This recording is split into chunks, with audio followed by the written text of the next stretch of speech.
بادشاہ نے روبرو ہو کر حضرت یوسف علیہ السلام کی یہ تمام باتیں جو ان کی نزاہت و براءت کے یقین کامل پر مبنی تھیں سنی تو حضرت یوسف علیہ السلام کے تئیں اس کی گرویدگی اور اعتقاد یہاں تک بڑھ گیا کہ بادشاہ اپنے تمام شاہی اختیارات ان کو سونپنے کے لیے تیار ہو گیا، اور زبان سے اپنے اعتقاد کا اظہار کر کے کہا کہ یوسف، آج سے آپ ہمارے نزدیک بڑے معزز اور معتبر ہیں۔ نیز دوران گفتگو حضرت یوسف علیہ السلام کی زبانی خواب کی تعبیر کے اعادے کی بھی درخواست کی۔ چنانچہ یوسف علیہ السلام نے تعبیر تو دہرائی ہی، مگر ساتھ ہی قحط سالی کے انتظام و انصرام کی بابت بھی بادشاہ کو تدبیریں بتلا دیں، اور چونکہ حضرت یوسف علیہ السلام اس بات سے بخوبی واقف تھے کہ ان کے علاوہ کوئی اور اتنے بڑے انتظام کو سنبھالنے کا اہل ملک بھر میں نہیں ہے، اس لیے خود ہی اپنی خدمات پیش کرنے کی تجویز رکھ دی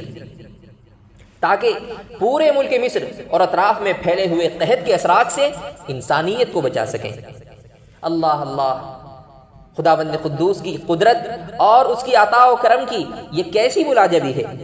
کہ کل تک جو یوسف خود اپنے بھائیوں کے حسد کی آگ میں جھلس کر چاہے کنعان میں محبوس و مجبور ہو گیا تھا، آج اس کو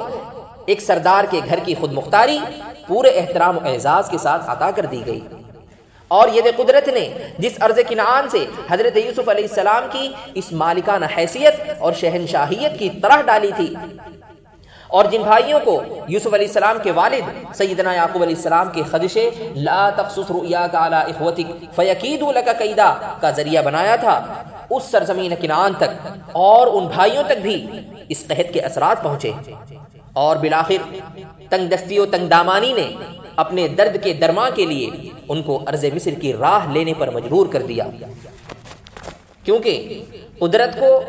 اپنے پیغمبر یوسف علیہ السلام سے وہ وعدہ وفا کرنا تھا جو ان سے ان کی آزمائش کے ابتدائی دور میں لَتُنَبِّئَنَّهُمْ بِأَمْرِهِمْ هَذَا وَهُمْ لَا يَشْعُرُونَ کہہ کر کیا گیا تھا۔